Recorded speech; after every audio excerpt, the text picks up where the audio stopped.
মা যখন মারা গেল আমি কাছে ছিলাম না।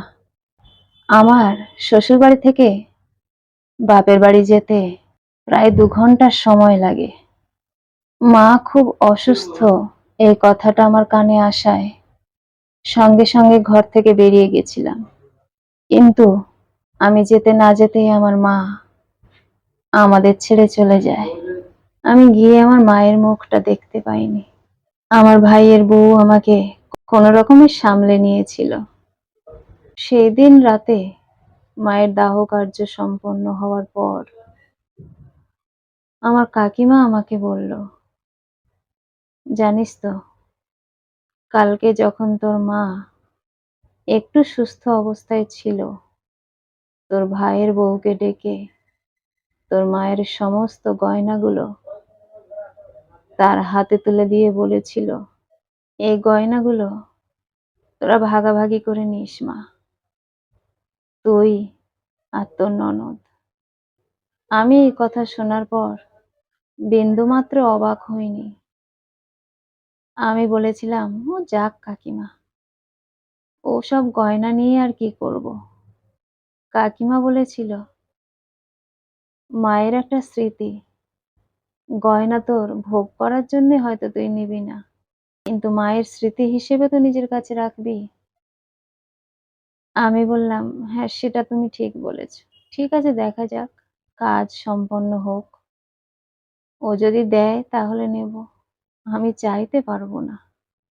আমার মায়ের অনেক গয়না ছিল, হাতের চূড়, গলার চওড়া হার, কানের দুল আর পায়ের দুটো নূপুর, খুব সুন্দর ছিল সেগুলো।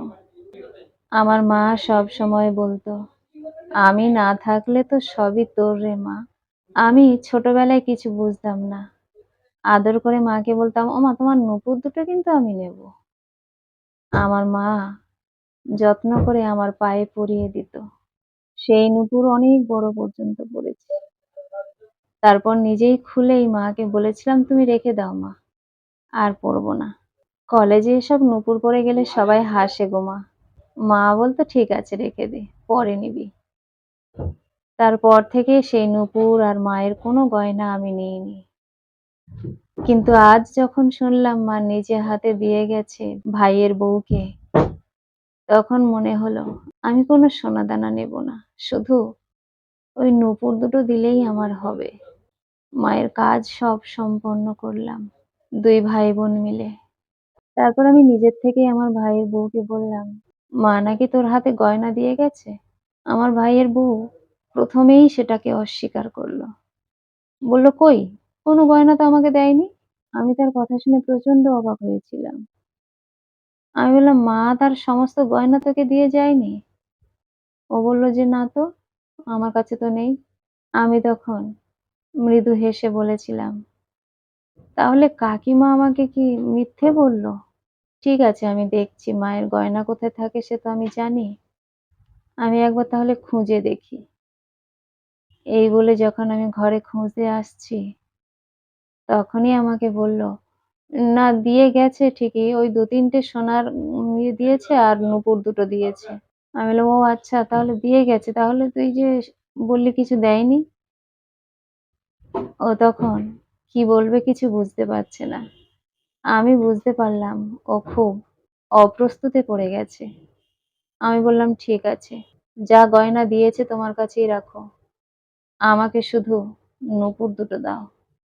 ও আমাকে বলল, নূপুর দুটো তো খুব সুন্দর দিদি, ওই দুটো আমি নিজেই পরবো, আমার খুব পছন্দ হয়েছে।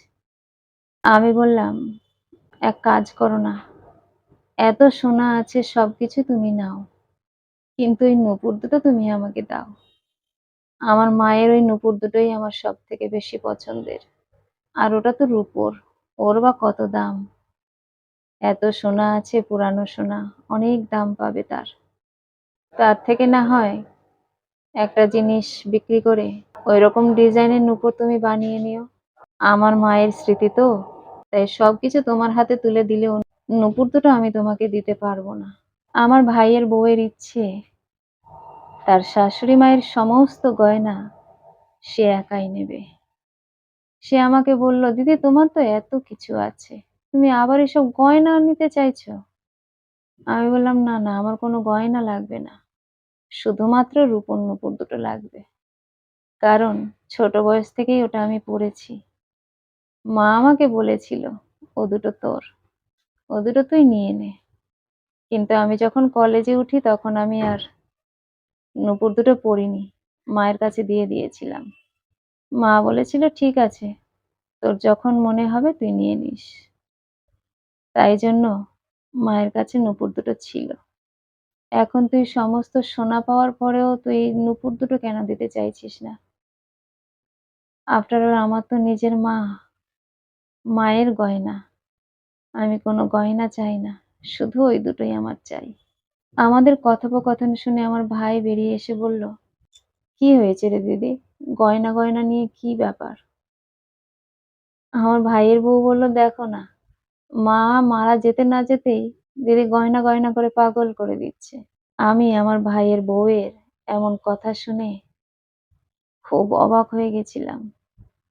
আমি যদি তাই করব, তাহলে সমস্ত গয়নাগুলো সমান সমান ভাগ করে নিতাম। আমার জায়গায় অন্য কেউ হলে সমান সমান কখনোই দিত না। দুটো একটা গয়না দিত, দিয়ে সবটুকু নিজেই নিত। কারণ মাটা তার নিজের, তাই মায়ের গয়নার উপর তার বেশি অধিকার। তবু আমি সমান সমান ভাগ তো দূরের কথা, একটা সোনাও নিতে চাইনি, শুধুমাত্র নূপুর দুটো চেয়েছি। আমার ভাই বলল, "তুমি আমার দিদিকে চেনাবে আমাকে?" আমার দিদি কি সেটা আমি খুব ভালো করে জানি। ও কখনোই গয়না নিতে আসেনি। ও যেটা চেয়েছে সেটা দিয়ে দাও। মায়ের নূপুরটাও চেয়েছে, যেটা আমি ছোট বয়স থেকে দেখে আসছি আমার দিদি পরতো। ওই নূপুর দুটো ও খুব ভালোবাসে।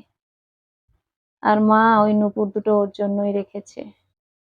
তোমার কাছে ও কোনো সোনা গয়না চায়নি। নিজের ভালো চাও তো নূপুর দুটো দিয়ে দাও। নইলে সমস্ত গয়না আমি নিয়ে দিদিকেই দিয়ে দেব। আমার ভাইয়ের বউ তখন কোনো পথ না পেয়ে নূপুর দুটোই দিয়ে দিল। সে বুঝেছিল ওই নূপুর দুটোর জন্য সমস্ত গয়না হারানোর কোনো মানে হয় না। তাই বোকার মতো ঝামেলা না করে নূপুর দুটো দিয়েই দিই। বলেই ও নূপুর দুটো আমার হাতে দিয়ে দিল।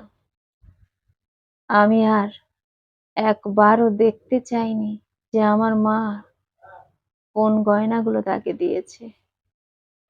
যদিও আমি জানি, তবুও মনে ইচ্ছে থাকলেও শেষবারের জন্য আমার মায়ের গয়নাগুলো আমি দেখিনি, দেখতে চাইওনি। নূপুর দুটো পেয়ে আমি অঝোর নয়নে কাঁদতে লাগলাম। কারণ আমার মা যখন ওই নূপুরটা পরতো, সেটাও আমার মনে আছে। এই নূপুর দুটো দেখে মায়ের সেই নূপুর পরা পা দুটো আমার মনে পড়ে গেল। আমি সে দুটো নিয়ে চলে এলাম।